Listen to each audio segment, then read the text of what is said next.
سوچئے، ایک نبی طوفانی سمندر کے بیچ کھڑے ہیں، آسمان پر سیاہ بادل چھا چکے ہیں، لہریں پہاڑوں کی طرح بلند ہو رہی ہیں، اور ایک کشتی موت کے دہانے پر ہچکولے کھا رہی ہے۔ اچانک گھورا حضرت یونس علیہ السلام کے نام پر، اور اگلے ہی لمحے وہ سمندر کی بے رحم لہروں میں کود جاتے ہیں، پھر ایک عظیم مچھلی انہیں نگل لیتی ہے۔ آئیں سنتے ہیں حضرت یونس علیہ السلام کی ایمان افروز داستان۔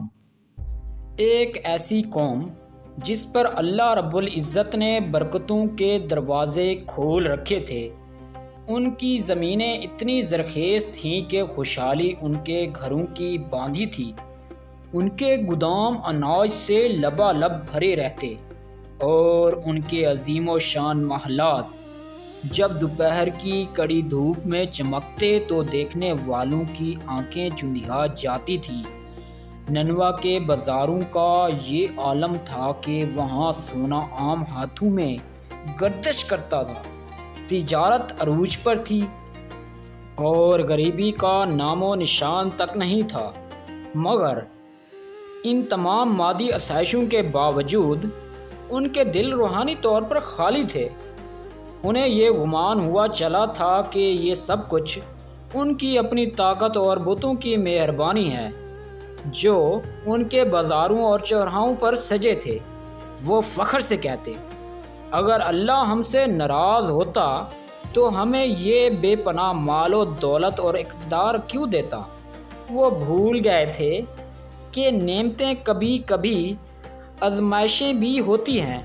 آج کے عراق میں دجلہ دریا کے کنارے بسا یہ شہر ننوا اپنی دولت اور کفر کی وجہ سے زمین پر ایک باغی بستی بن چکا تھا۔ تب اللہ نے ان کی ہدایت کے لیے حضرت یونس علیہ السلام کو مبعوث کیا۔ آپ نہ کسی تاج و تخت کے مالک تھے، نہ ہی آپ کے پیچھے کوئی مادی لشکر تھا۔ آپ کے پاس صرف حق کے دو ٹوک الفاظ تھے، لوگو، یہ پتھر کے بت تمہیں نہ نفع دے سکتے ہیں نہ نقصان، صرف اس اللہ کی بندگی کرو جس نے تمہیں پیدا کیا۔ مگر قوم نے اپنی حدیں پار کر دیں۔ سرداروں کو لگا کہ اگر لوگ ایک اللہ کی بندگی کرنے لگے تو ان کا وہ کاروبار ٹھپ ہو جائے گا جو وہ بتوں کے نام پر چلاتے تھے۔ تفسیر ابن کثیر کے مطابق ننوا کے سربراہ بتوں کی عبادت کے ساتھ ساتھ ان کے نام پر ایک وسیع تجارتی نظام چلا رہے تھے۔ ایک روایت کے مطابق وہ صرف ایک ماہ میں بتوں کے چڑھاوے اور ان کے نام کی تجارت سے 540 سونے کے سکوں کا منافع کماتے تھے۔ ان کے لیے شرک صرف ایک عقیدہ نہیں بلکہ ایک بدتر کاروباری مفاد بن چکا تھا۔ وہ یونس علیہ السلام کا مذاق اڑاتے اور کہتے، تم ہمارے بتوں کی گستاخی کر رہے ہو، یہاں سے چلے جاؤ۔ اگر تم سچے ہو تو وہ عذاب لاؤ جس سے تم ہمیں ڈراتے ہو۔ سالوں کی محنت اور دعوت کے بعد جب قوم کی سرکشی انتہا کو پہنچ گئی اور نبی کے صبر کا پیمانہ لبریز ہوا تو ایک دن یونس علیہ السلام کا دل بھر آیا۔ آپ نے اللہ کی حتمی اجازت اور وحی کے انتظار کے بغیر شہر چھوڑنے کا فیصلہ کیا۔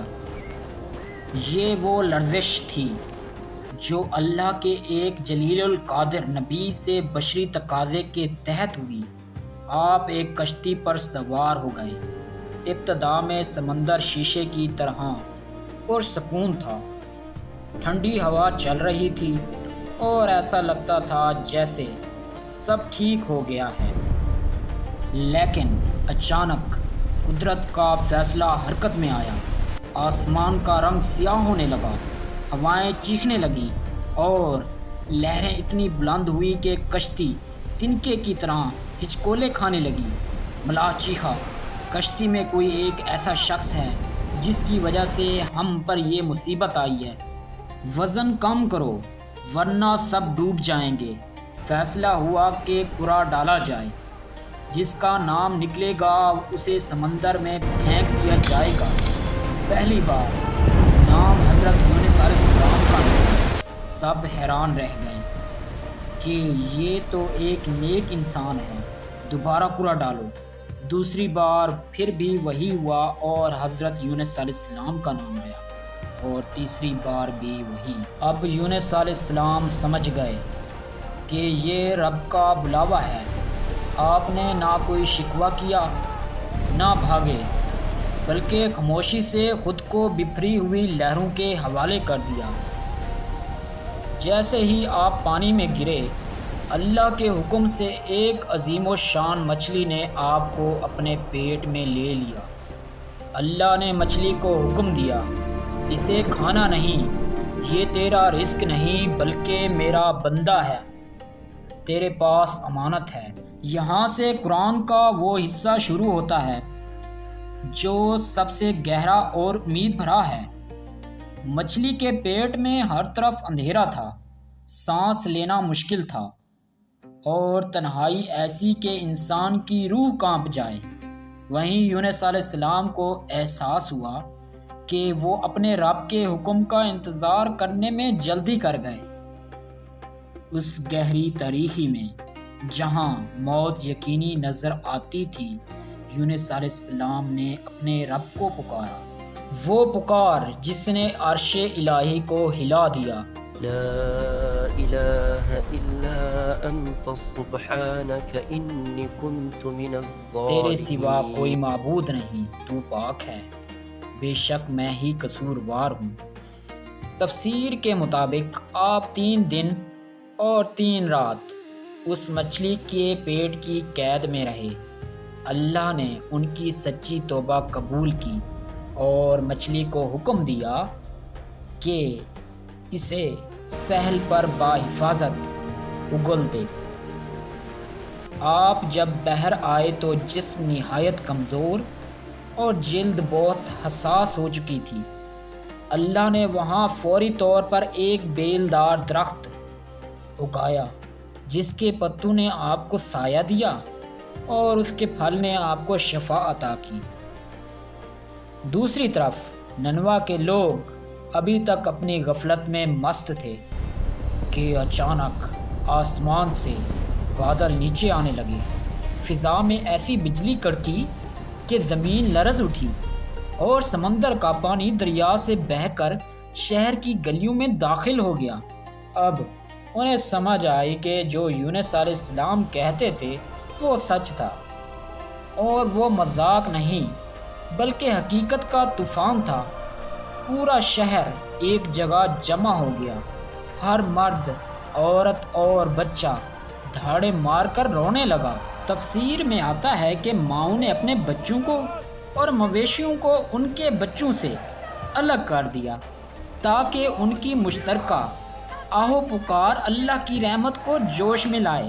ہر طرف ایک ہی آواز آ رہی تھی، اے اللہ ہمیں معاف کر دے، ہم تیرے ہی گناہ گار بندے ہیں۔ اللہ نے اپنے بندوں کی توبہ کو دیکھا اور نازل شدہ عذاب کو واپس موڑ لیا۔ یہ تاریخ کی وہ وحد قوم تھی جسے اللہ نے ان کے سچے ایمان کی وجہ سے عذاب دیکھ لینے کے بعد بھی بچا لیا۔ کچھ عرصے بعد جب حضرت یونس علیہ السلام تندرست ہوئے اور اپنی بستی کی طرف لوٹے تو انہوں نے وہ منظر دیکھا جو ان کی آنکھوں کے لیے ٹھنڈک تھا۔ وہی قوم جو کل تک آپ پر ہنستی تھی، آج آپ کو دیکھ کر سجدہ شکر بجا لا رہی تھی اور ایمان کے نور سے منور ہو چکی تھی۔ آج اس واقعے سے ہمیں یہ سبق ملتا ہے کہ زندگی کا سمندر کتنا ہی طوفانی کیوں نہ ہو، چاہے آپ کی نوکری ڈوب گئی ہو، رشتہ ٹوٹ گیا ہو، یا آپ خود کو گناہوں کے اندھیروں میں گھرا ہوا پائیں، بس اتنا یاد رکھیں کہ جس رب نے یونس علیہ السلام کو مچھلی کے پیٹ میں زندہ رکھا اور وہاں سے نجات دلائی، اس کے لیے آپ کی مشکل حل کرنا ذرا بھی مشکل نہیں۔ مسئلہ یہ نہیں کہ اندھیرا کتنا گہرا ہے، مسئلہ یہ ہے کہ اس اندھیرے میں آپ پکارتے کس کو ہیں۔ سبسکرائب۔ لا إله إلا أنت سبحانك إني كنت من الظالمين۔